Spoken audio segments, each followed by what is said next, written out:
Welcome to our Participatory Medicine Learning Exchange. I'm Sarah Krug, the Acting Executive Director of the Society for Participatory Medicine. I'm also the CEO of the Cancer 101 Foundation and founder of the Health Collaboratory. Thank you for joining us today to talk about social isolation and loneliness. Meaningful human connection is one of the greatest currencies in life, yet we often underestimate how important it is. You don't have to be alone to be lonely. Loneliness isn't about the number of people you know or how often you see them, or even a bad day when you don't feel as connected with others. Loneliness affects the lives of millions of people and can be a passing emotion or a recurring sense of desperation. For all of us, it's part of being human. So what do we do about it? It's an honor to partner with our speakers today to shed light on this very important topic, one that's often overlooked, and I will introduce them shortly. Before we begin, I'd like to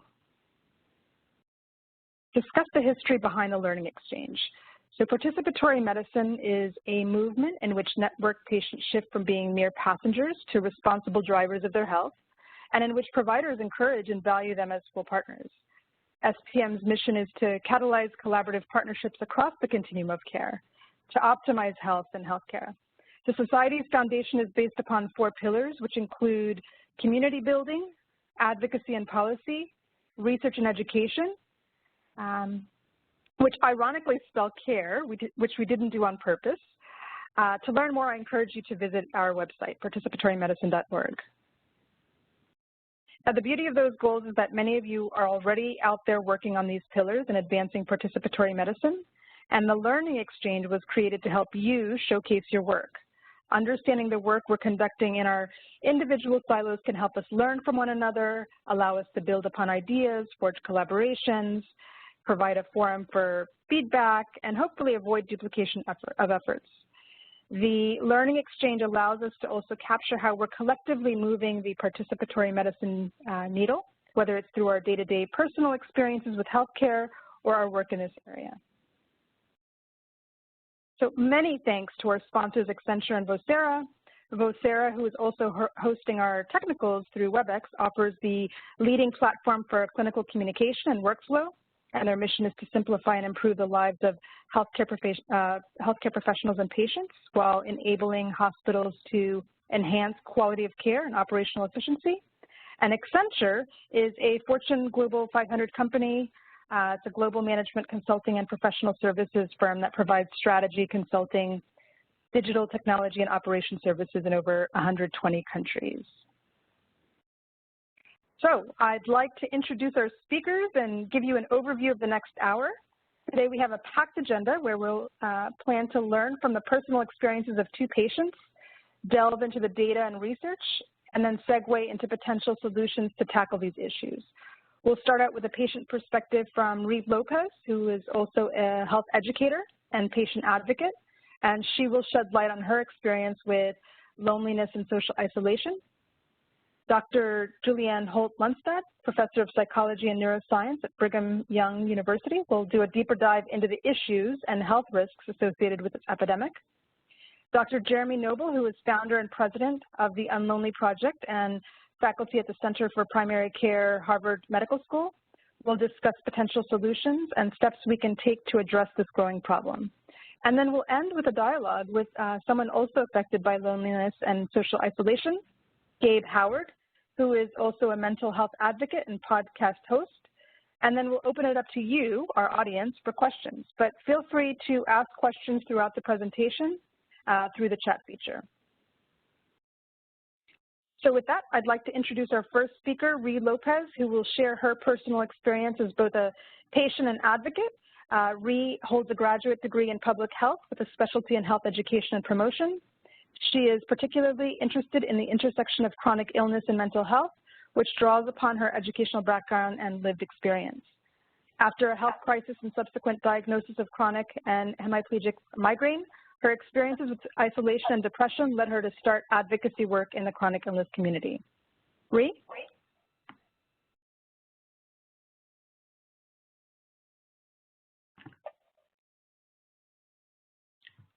Oh, thank you so much. Today, I would like to start by telling you a story. It is a story about a woman who was in the prime of her life when the sudden onset of a mysterious illness threatened to take everything from her. As you may have guessed already, that woman is me.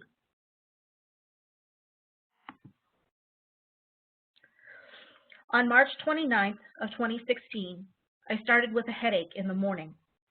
By dinner time, I felt something that can only be described as a constant explosion in my skull.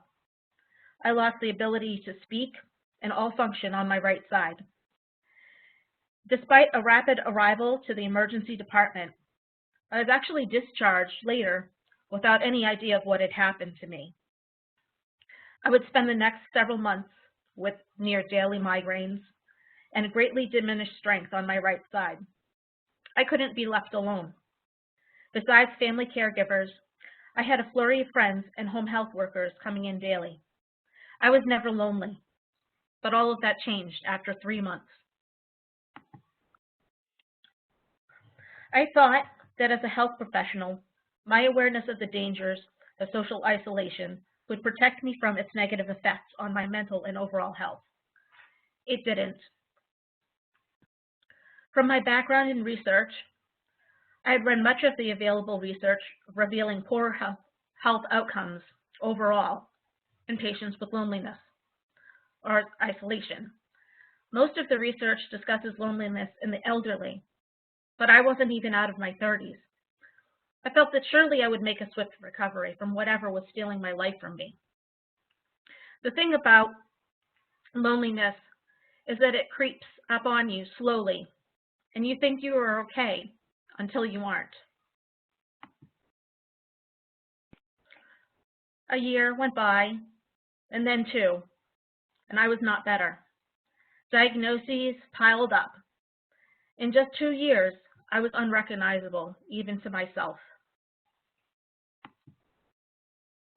There are numerous barriers to social interaction when chronically ill. Isolation is not just physical, but emotional. One of the largest barriers was the loss of my mobility.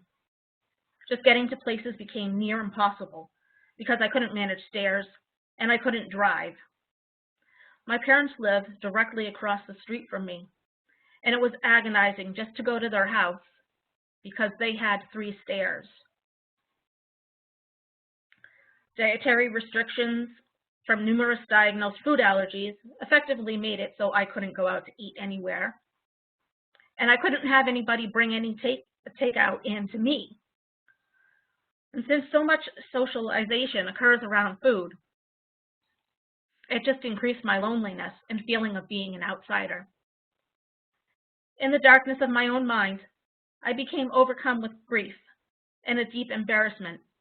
I couldn't manage my own home or take care of my own children. Who would even want to visit and see me living like this? Emotional barriers perhaps take the greatest toll. I lost my life as I knew it before and was thrust into this new world that I didn't understand, and it wasn't even created for me. The process of grieving seemed endless and lonely. I felt like no one understood or cared to understand that I felt robbed of the life that I was promised. I could no longer discuss my job, as I had none, or outings with family because I was confined to my house. Even discussions with my closest family members were difficult, and I started to avoid my grandparents, my aunts and uncles, and even friends that I had made feel like family. I was just ashamed because I wasn't recovering, and maybe I didn't try hard enough, and I was tired of answering questions about when I would get better. I didn't feel that there would ever be a better.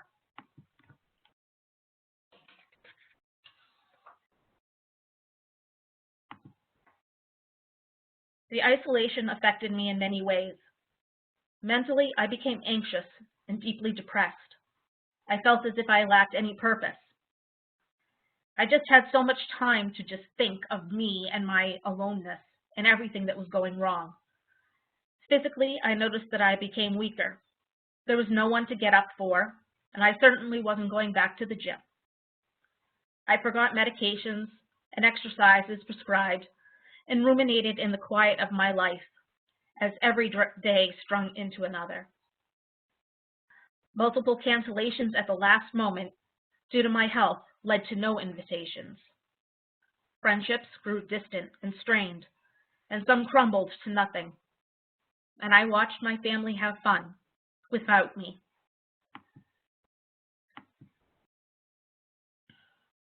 Eventually, I hit a point where I knew that I could not go on like this. I actually fired nearly all of my healthcare providers and started from scratch. I talked about my loneliness on the very first visit to my new primary care, and we decided together on a course of medication and therapy. I started to think creatively of how I could work around my health condition and make connections with others, and this led me online. I found that I was pulled towards people in similar circumstances, and I developed some amazing friendships, which I discuss in my most recent blog. My small group of support became my soul sisters,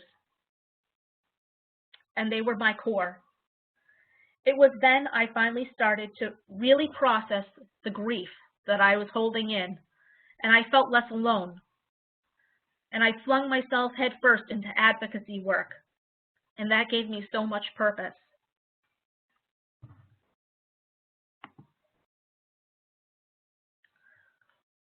As a patient, I have certainly had a lot of time to think on solutions to social isolation. For providers, there is so much potential to have an enormous effect on patients by including these very topics in mental health screeners. And it needs to be something that we're doing at every point of contact. I saw my doctor for 2 years, and they never asked how I was doing. Make sure that you have educational materials and resources for social services. And most importantly, ask your patients how they are, and then really listen to what we're saying. Just a moment can make all the difference. Caregivers and care partners can also play a role. Even with mobility challenges, there are outlets for finding a new sense of purpose. And make sure that you're getting out too, because you can become isolated as well. And that serves neither your interests or those of your loved one. Remind us that people do care about us, and invite others for short visits around our schedule, because sometimes we're going to forget, if not all of the time. And don't forget to listen to us too. You may be the first to notice when we are struggling.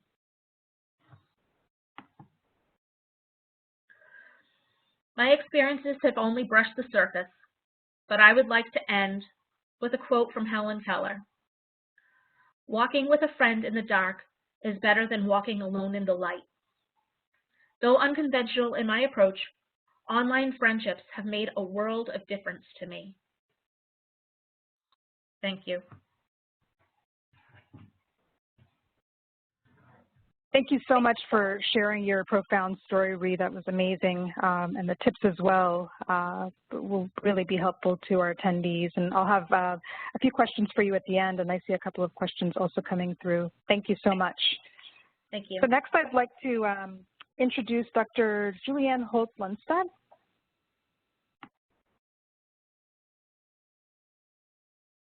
And she will set the foundation with a deeper dive spotlight on the issue of loneliness and social isolation. Dr. Holt-Lundstad is a professor of psychology and neuroscience at Brigham Young University, where she's also the director of the Social Neuroscience Lab. Her research is focused on the long-term health effects of social connection, and her work has been seminal in the recognition of social isolation and loneliness as risk factors for early mortality. She's worked with government organizations aimed at addressing this issue and serves as a scientific advisor for the Foundation for Art and Healing, Research Advisory Panel for AARP, as well as United Healthcare. Dr. Holt-Lundstad? Thank you. Thank you for including me in this webinar, and thank you, Ree, for sharing your personal experiences. I'm going to be really highlighting some of the science and the evidence behind this problem. I'm trying to advance my slides. Oh, there we go.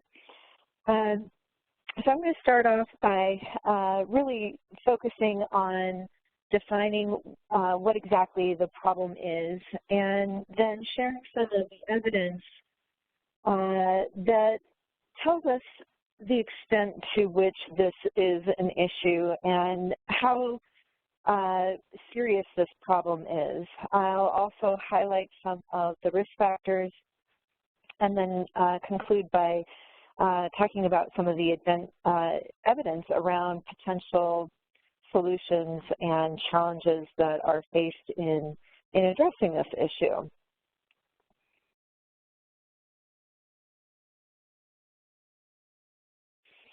So I wanted to first start by acknowledging that loneliness and social isolation are not the same thing.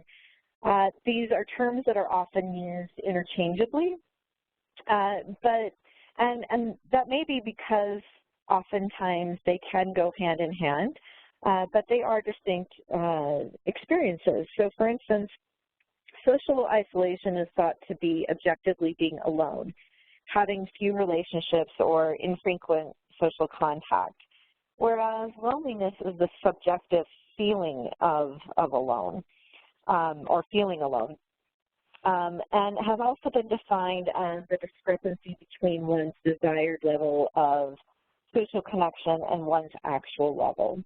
And so while many times people who are socially isolated may feel lonely, you can be isolated and not feel lonely, and you can be lonely and not necessarily isolated. And so I think it's important to then identify, well, what exactly is the problem that we're dealing with? Is it the perception of loneliness?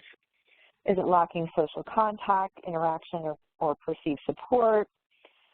Perhaps it's lacking a close, intimate partner or someone in the home to rely on in times of need, or maybe being in a strained relationship or lacking supportive relationships.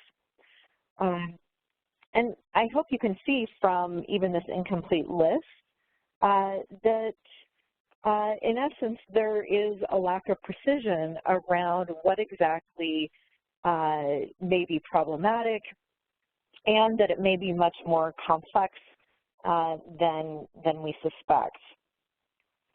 And in the research, if we look at how this has been examined, we can see across studies that this has, in essence, been examined in three broad ways. And so the way in which it has been measured has included either structural, functional, or quality aspects of social relationships. And so structural would include the existence and interconnections among different social ties or roles. Functional would include the actual perceived resources that are available by our relationships. And then, of course, there are the positive and negative qualities of relationships. It's important to recognize that each of these measurement approaches have been significantly associated with health outcomes, and that each may influence health in different ways.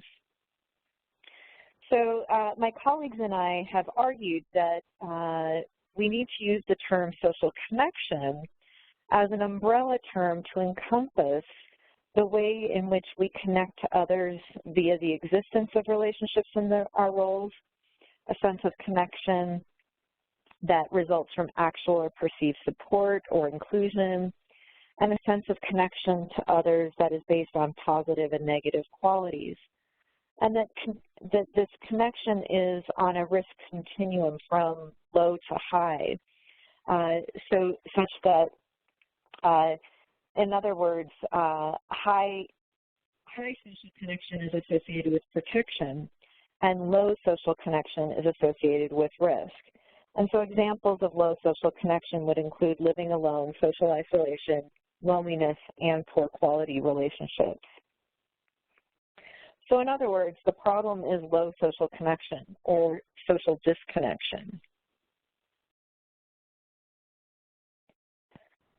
We also have good evidence that a significant portion of the population is affected by or lacks social connection. So we can look to prevalence data. So for instance, U.S. Census data indicates that more than a quarter of the U.S. population lives alone. Over half of the U.S. adult population is unmarried. 1 in 5 have never married. And the divorce rate in the U.S. is around 40% for first marriages and higher for second marriages. We also have data from nationally representative samples that suggest that this has a significant prevalence in among adults as well. So if we look at a recent survey by Cigna that came out recently, we can see that almost half of Americans report sometimes or always feeling alone or left out. And 1 in 4 do not feel that there are people who really understand them. 2 in 5 feel their relationships are not meaningful. And as illustrated by our previous speaker, not everyone who is lonely is an older adult, and in fact this can influence people across ages. And according to this recent Cigna data, Generation Z, or younger adults, are reporting some of the greatest levels of loneliness. So we have good evidence that this is affecting a significant portion of the population, and that we need not restrict our efforts to any one particular group. We also have evidence that there's economic costs associated with this. So for instance, a recent AARP report found that older adults who are socially isolated, that this was associated with $6.7 billion in additional Medicare spending each year. We also can look to epidemiological data to establish the magnitude of the problem. And this data looks at the extent to which places individuals at risk for premature mortality. And if we average across the measurement approaches that I described earlier, we find that social connection is associated with a 50% reduction in risk for early mortality. And importantly, this is adjusting for age and initial health status that rules out reverse causality.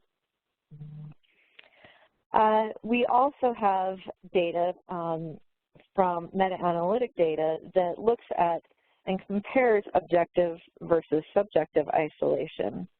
And what this has shown is that there's an increased likelihood of death associated with loneliness, social isolation, and living alone. Each one of these significantly predicts risk for premature mortality, and equivalently so. So both objective and subjective isolation are risk factors. And this is consistent across gender, initial health status, cause of death, and country of origin. We also have good evidence that this is comparable to other risk factors that we take very seriously for our health. So for instance, indicators of social connection are illustrated in the orange bars, whereas leading health indicators are indicated in the blue bars. And so the very top blue bar is smoking up to 15 cigarettes per day. We also have comparisons to alcohol consumption, flu vaccine, physical inactivity, obesity, and air pollution. And as we can see, that while there is some variability in terms of the predictive strength of various indicators of social connection, that these are comparable with these other factors that we take very seriously that receive considerable attention and resources in terms of public health.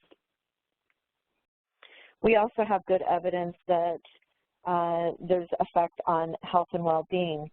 For instance, this is associated with increased risk for heart disease and stroke, increased risk for developing Alzheimer's disease, wounds heal slower, greater perceived stress and depression, and poorer sleep.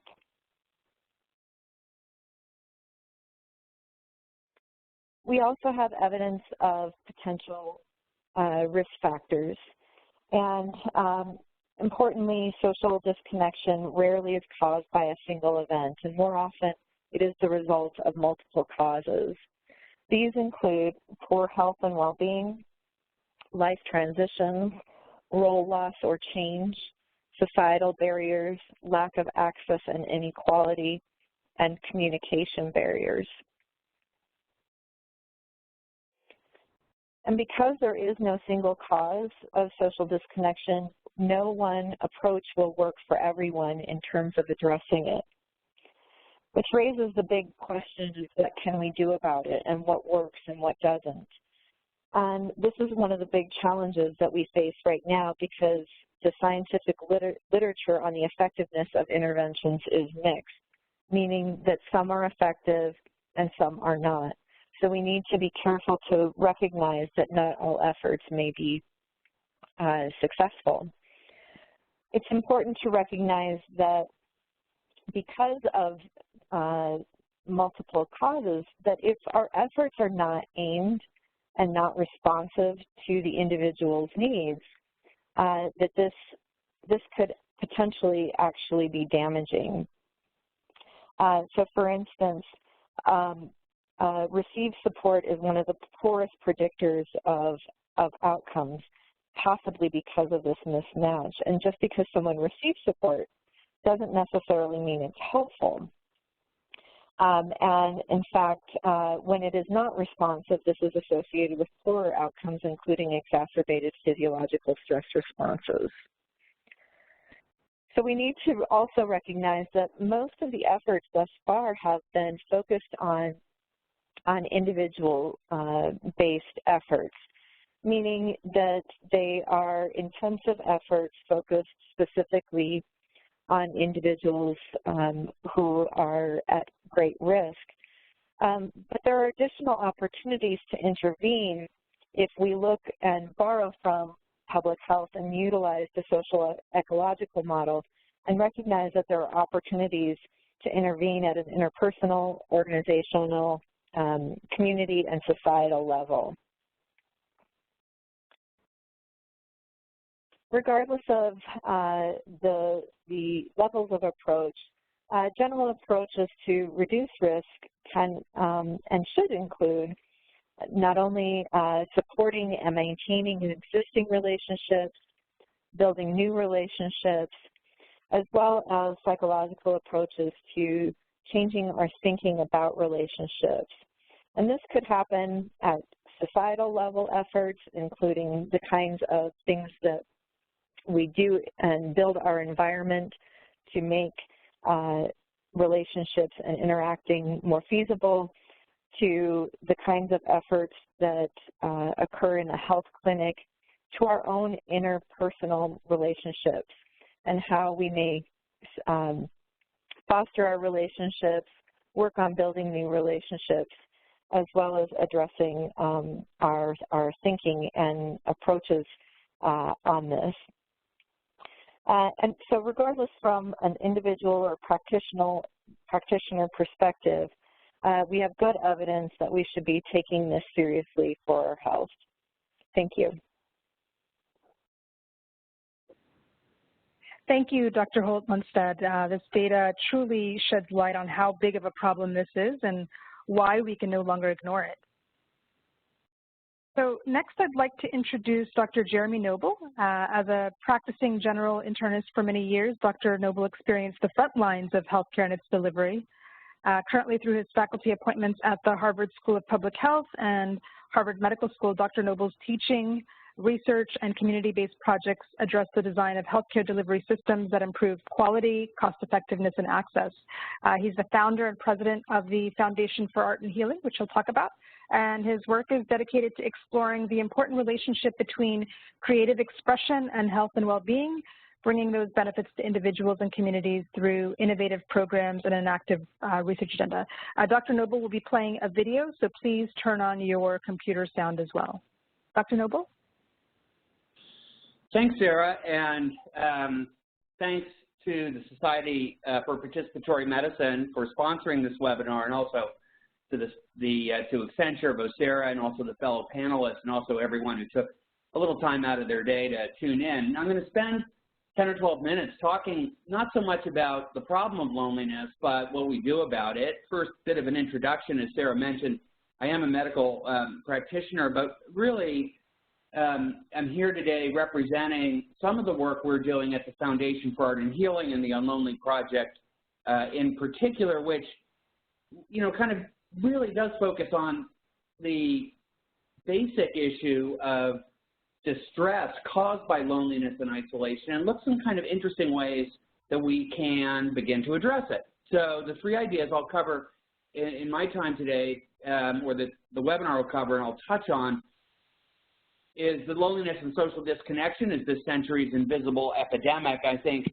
you've heard both a personal view of that from Marie and then the professional summary of that from Dr. Holt-Lunstead, and that obviously if that's the challenge, fostering social connection is an important and timely opportunity. And then I'm going to spend time maybe drawing out some interesting ideas people might find intriguing or resonate to in their own personal experience, is that creative arts expression is an enabler for the kind of connection that we believe and have seen and have studied can be an important pushback against social isolation and loneliness. So begin by asking maybe a provocative question: why has there never been a culture without art?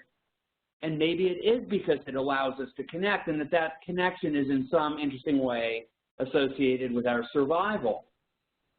And just, you know, but is there a science base for this? Can the arts heal? What is the state of that current science? And there is quite a bit of an evidentiary base.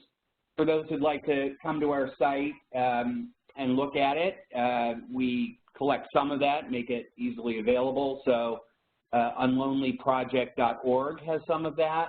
But I'll quickly summarize it here. And the research seems to indicate that creative arts expression of various types, and we'll talk more about what kind of creative arts seem to be effective, does reduce disease burden and symptoms, has been shown to assist in recovery from trauma, allows people, perhaps no surprise because of what the arts do, to develop a capacity for self-reflection that then, with guidance or focus, can lead to altered behaviors, altered thinking patterns, and ultimately foster a sense of connection with oneself and others. And so how do the arts do that? And so in our work, we've actually teased that question apart a little bit and identified three very important creative arts activities, or activities related to creative expression, that I'm sure everyone on this webinar will recognize. So the first is the creation of the artwork itself. And in that moment, you are allowing yourself to explore thoughts and feelings. You're not thinking about emails that have to be returned. You're not thinking about other distractions. And that allows you to experience that moment in ways that are rarer and rarer in modern life, and also give you some sense of how you might relate to yourself and others.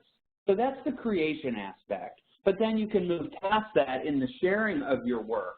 And in that specific act of sharing through your creative expression, your own thoughts, your own feelings, is fundamental to fostering a kind of connection.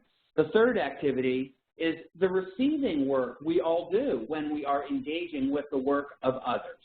And so in an interesting way, when someone is willing to take the energy, effort, and courage to make a piece of creative work and share it with an individual or an audience, and that audience or individual receives it actively, it's like an electric circuit is being completed, and there's a kind of connection there that we think is both enduring and health enhancing. Now, interestingly, when you say what kind of art, and a lot of our studies and research look at the traditional four: music of various sorts, visual arts of various sorts, language arts, that's where creative writing comes in, but also theater, and dance and movement. Those are the traditional four. But we encourage people not to ignore what we often call the big three, which is the creative expression many people do daily: culinary arts or cooking, textile arts, which includes sewing, knitting, and so forth, and gardening, which is a very creative expression that a friend and colleague of ours calls the world's slowest performance art. So if you're out there as a gardener, you're an artist too. So we've been at this for about 10 or 12 years, doing various kinds of, call it clinical trials, but also a lot of kind of partnering supportive work, and we published some of that. Again, it's all on our site at unlonelyproject.org, working in various areas. This happens to be a slideshot of some work we did using creative arts expression with African-American middle-aged women with uncontrolled diabetes, and we were able very clearly to show using the UCLA loneliness scale and various health outcomes parameter scales and patient activation scales that, in fact, the creative arts expression made people feel more connected and better. So all that work kind of led us to the formation of the Unlonely Project, launched 2 years ago. I'll spend the rest of the time really kind of diagramming out what the Unlonely Project is. But as the cover slide here says, it's a multifaceted initiative that seeks to reduce the burden of loneliness and its stigma, and also, as I say, to do that in 3 ways. First, create awareness. So this webinar itself, I think, is part of that effort. The second is to reduce stigma around loneliness and isolation. I think, as you heard already in Ree's description of her experience of being alone and lonely and isolated with her medical condition, there was a kind of guilt or shame associated with the illness and then with feeling lonely about the illness that often prevents people from asking for help or seeking the help that will produce the kind of connection that they really need. And then the third goal is to activate some programming, and I'll share with you what some of that programming looks like. So if you like to see it diagrammatically, this is what it looks like in schema. So quick review: goal 1, increase awareness; goal 2, reduce stigma; goal 3, activate programming. So before you can have programming out there, you have to have awareness, otherwise no one's going to plug in and engage. So a year ago, we launched our first ever online film festival, as far as we could tell, the first one out there, that focuses on loneliness and isolation in various populations, actually as the subject matter of all the short films. And we'll share with you a trailer shortly of the second annual film festival that launched just a few weeks ago. But what's important to recognize in what we've developed here, and we won't do a full kind of review of it on this webinar, but we encourage you to come to unlonelyfilms.org, see it for yourselves, is you get the experience of seeing something related to loneliness in the powerful way that a short, well-done film can describe, whether it's the loneliness of an older adult, someone with a major illness, a minority or marginalized person, how they struggle really to achieve a sense of connection. But on our platform, when you're done watching that film, you can now ask questions, self-guided tours, if you will, of your reaction to the film, creative activities you could do, and then ways that you can actually seek additional resources and seek additional ways to be connected. So I'll take a minute. I'll again invite people who have turned down their sound to turn it up, and we're going to just take you on a quick tour of the power of short film to talk about loneliness and social isolation.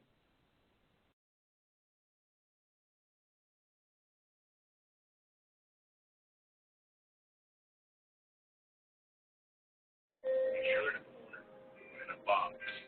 Understand what else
Okay, so I hope you enjoyed that quick review.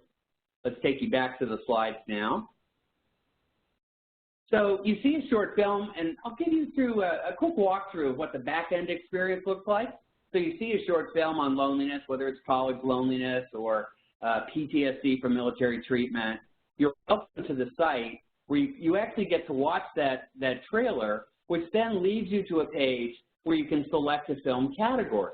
So, you know, very easy to navigate. You can kind of maybe read some of these selections here, these little tabs, one of which is highlighted. And when you click on the tab, you come to a subset of the films, you pick one. This is called A Kitchen Can Take You Back. And step one is watch the film. So it all begins really with the power of short film to engage the viewer, to get past bias or stigma you might have, and really expose yourself through the power of creative expression to loneliness and social isolation removed from you, right? So you get to experience it as it's made real by someone else. You then have a chance, after you've seen the film, to do step two, which is to explore things after watching the films. I'll explode that. And so what do these things look like? I won't read through these, but questions, reflexive questions where you can ask yourself about your experience of the films, and then arts activities. Step three is you visit posts, make comments. Steps 4 and 5 to share and explore further. So again, not trying to do the whole exposure here of what we've been up to, but I think you get a sense that it begins with the film as a catalyst, but then it invites you not only to deepen your own experience with loneliness with some very specific questions and activities, but then share that with others and build community. So as you see, we're following this arc of creative experience to address loneliness programmatically. Use the arts not as a solution directly, but as a catalyst to facilitate attraction, engagement, activation, support, and ultimately connection. So that's our call to action, which is, and this is really great being on this webinar, first, increase awareness. Let's talk about it. Who's lonely? Why are we lonely? How can we be less lonely? What have we experienced?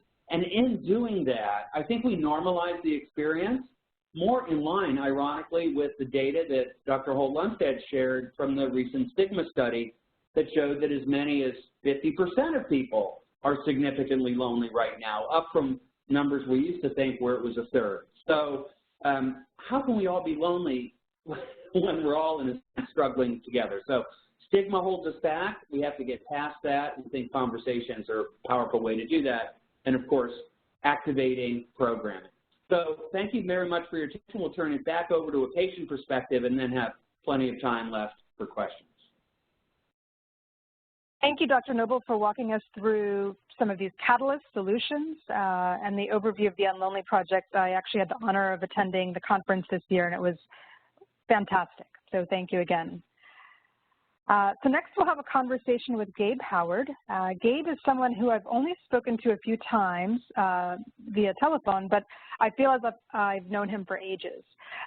Gabe Howard was formerly diagnosed with bipolar and anxiety disorders after being committed to a psychiatric hospital in 2003. And now in recovery, Gabe is a prominent mental health activist and host of the award-winning Psych Central Show podcast and a bipolar, a schizophrenic, and a podcast. He is also an award-winning writer and speaker, traveling nationally to share the humorous yet educational story of his bipolar life. So Gabe, tell us who you are and what you want to be when you grow up. Well, first off, I don't want to grow up. I mean, growing old is required, growing up is optional, and I really try to live my life that way. Absolutely true. So it's there's something that you said in a recent conversation. You can be in a crowded room and still feel alone. So you have an extensive social media following where you're quite active and popular. You're, in my opinion, quite engaging. You have a large listener base on your podcast. You're happily married. And you may not fit the traditional mold of how society has defined loneliness. So can you shed light on your personal experience and when you realized it may be an issue?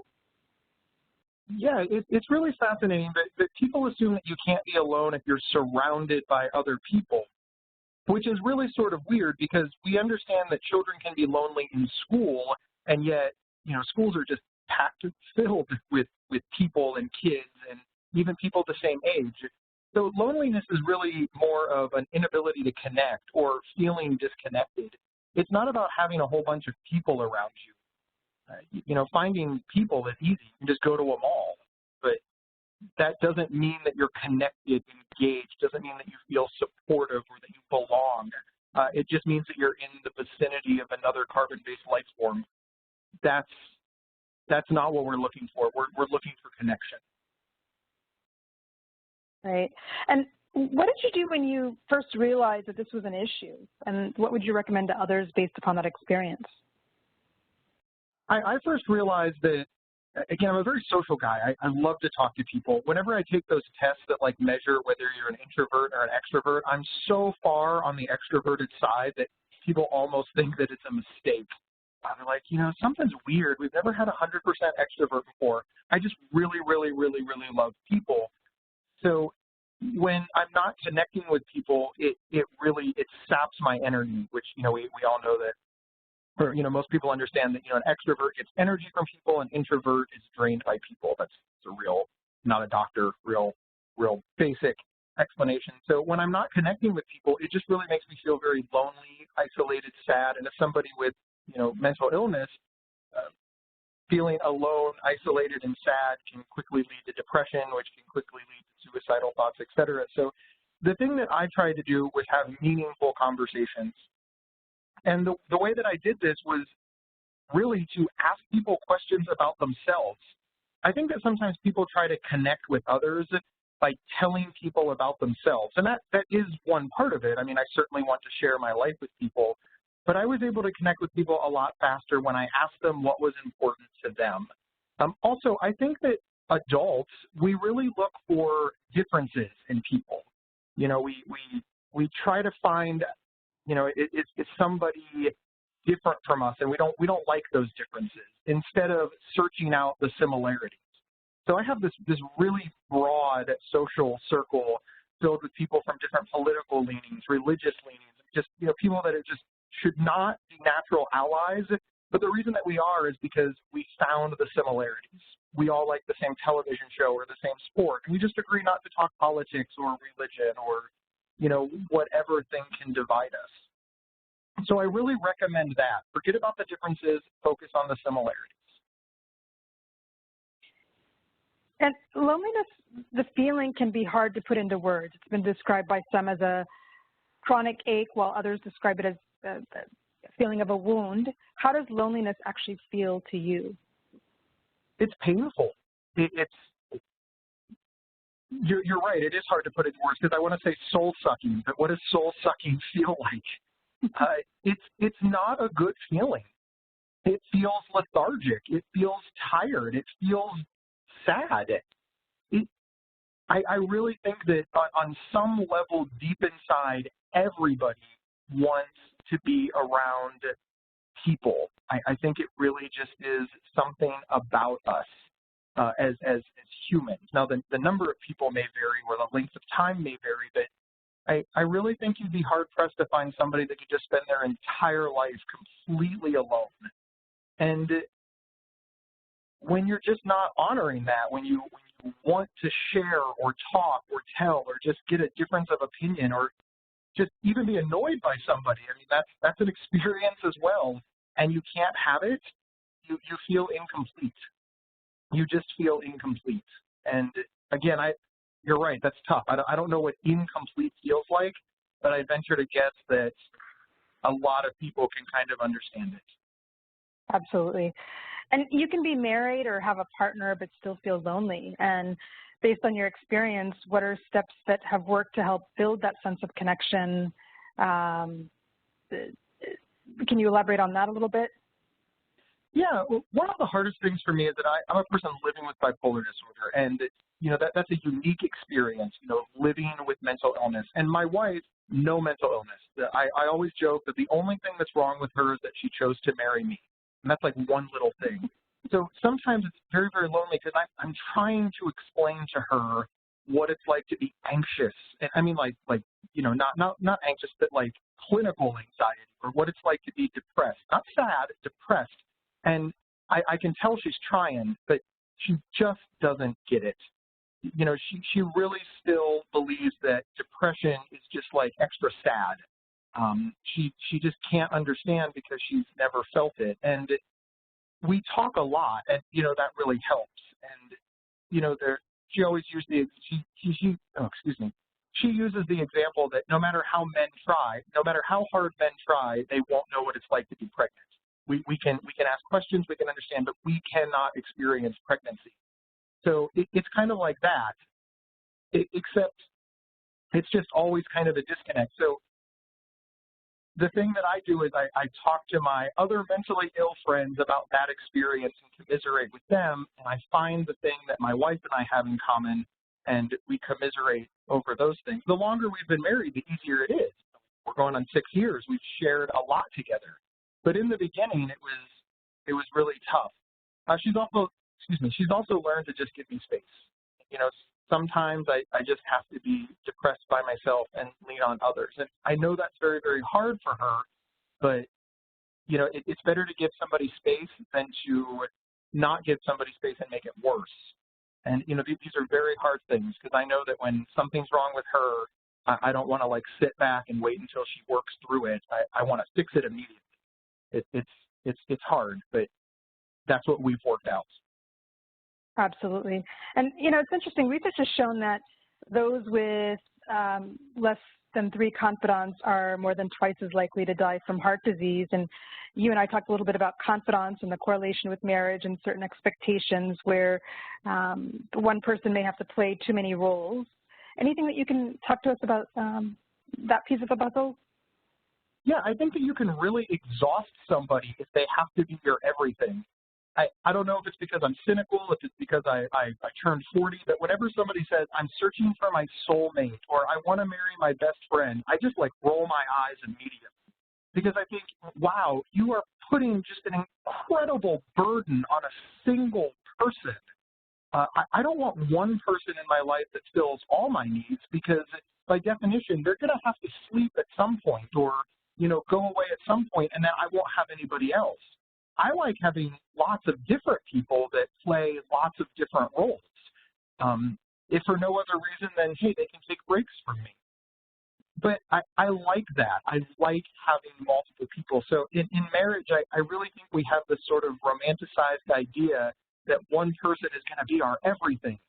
And, yeah, I really think people are just setting themselves up to fail at that point. That's my opinion. Please, all the 20-year-olds, don't write me angry letters and tell me how I'm wrong. I've been divorced, like, so many times, but I already know that I'm wrong. But sincerely, I think that we need to find people who have these similarities with us and, you know, collect them. I mean, I think that really helps. So I'm going to shift tracks to technology.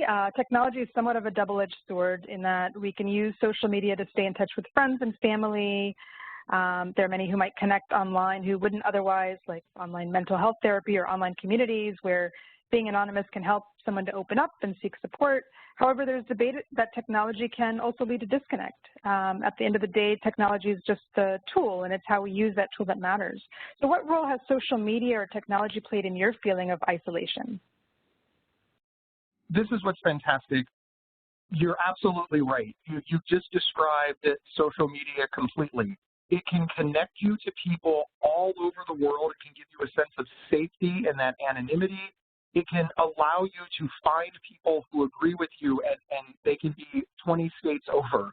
My family doesn't live in Columbus, but where I live, they don't live in the same state as me, but we talk every day because we have Facebook and because we have phones to share pictures. And I'm watching my niece grow up because of videos that my sister sends me via the phone. But by the same token, it's got this real dark side that you can say these incredibly cold and nasty things to people and not have to look them in the eye after you do it. People have this sense of bravery where they'll just say things that they would never tell somebody in person, but they feel empowered because it's the internet. And because, again, they're not occupying that space, so they don't have to see the devastation that they've caused. And really, that's just life. I think that lots of things have a plus and a minus. that's really just the reality of it. I mean, you can eat cake every day, and that's really good. That's a plus. But you're going to end up really sick and fat and unhealthy, and, well, that's a negative. So you've got to moderate that. I'm happy that the internet exists because it allowed me to grow my advocacy in a way that I would not have been able to do otherwise. We're doing this webinar right now because of technology, and I'm hopeful that the people listening are like, I never thought of that, and this will make my life better because of it.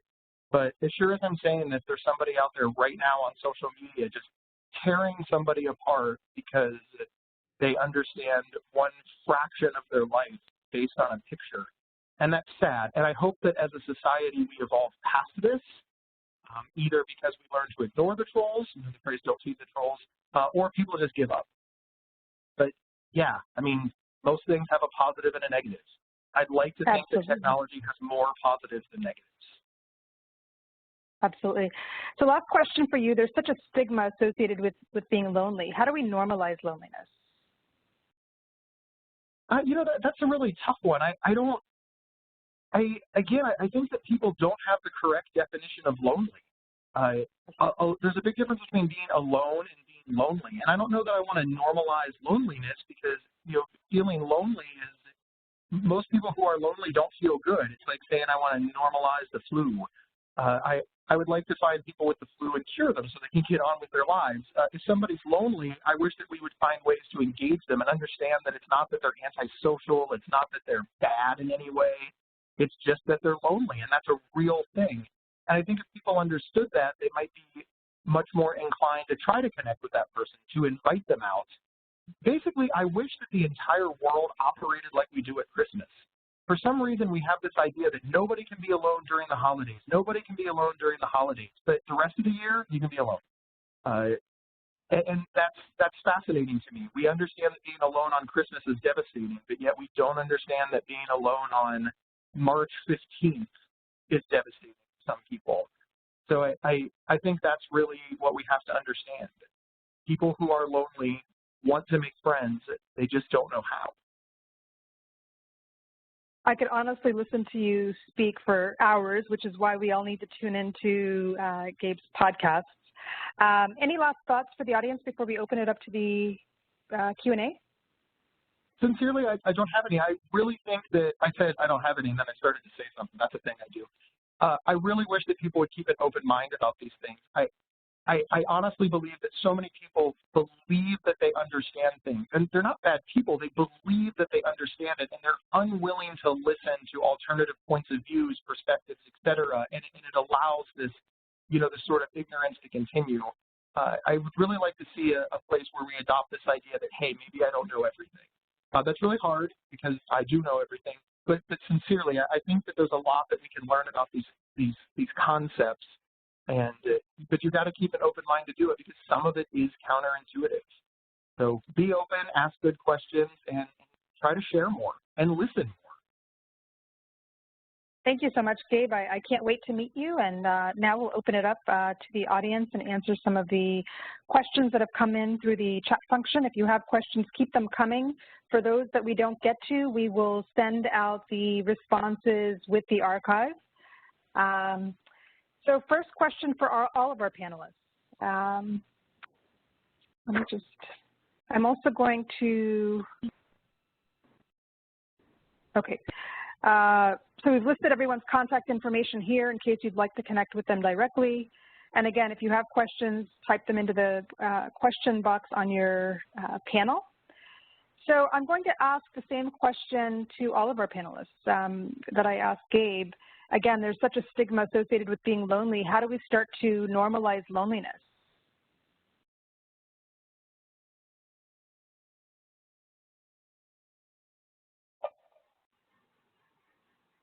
Anyone want to take that question on? Ree or Dr. Holt-Lundstad, Dr. Noble? I'll take it on. To start.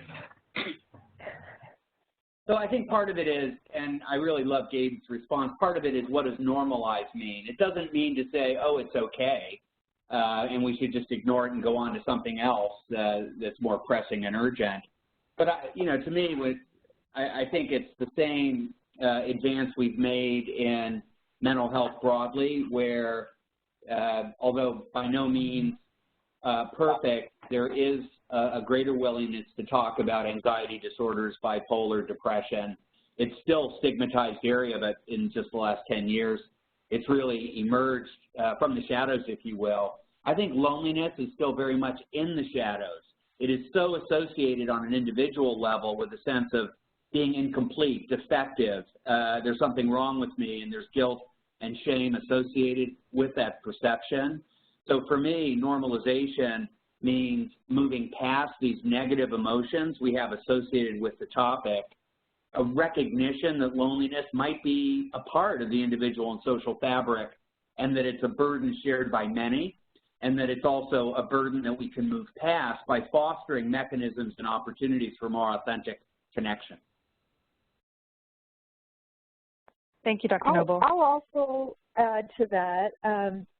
In my conceptualization of this, I think it also may be helpful to look at the counterpart of social connection. And if we think about this, given the evidence shows the profound effects it has on health, if we think about this similar to how we think about other kinds of lifestyle factors, and we think about being physically active and so diet, nutrition, we can think about how while all of us know we need to do better at exercising or eating our fruits and vegetables, all of us can benefit from being more socially connected.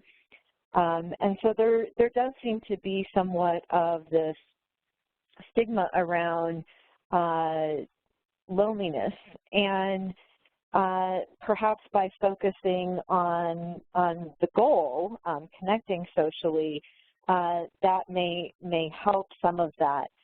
It also helps us recognize that this is something that applies to every one of us, that every one of us, that connecting socially is considered a biological need. And if we think about loneliness, sometimes we think of it in a very dichotomous way, in that people are either lonely or they're not, when in reality it's really, we're all on a continuum. And so if we can talk about it in that way, that may help as well, rather than thinking of it as something that, applies to this person or that person, but not to me, when in reality, we're all somewhere on that continuum. Thank you, Dr. Holt-Lundstedt. So Bree, question for you. What is one of the most interesting or exciting ways you've tried to help feel less alone? One of the newest things that I've seen a lot of that I'm pretty excited to try is virtual reality. I know somebody who has kind of set up this little group, and they wear their virtual reality headsets and talk to each other as avatars. And I think that's kind of it's kind of neat. It reminds me of the early days of the internet and chat rooms and stuff like that, but really upgraded. So that's one thing that I can't wait to try that. Thank you. So we are a few minutes past 2. I encourage you to keep the questions coming. Again, we will respond to all of the questions in our follow-up communication. So here we have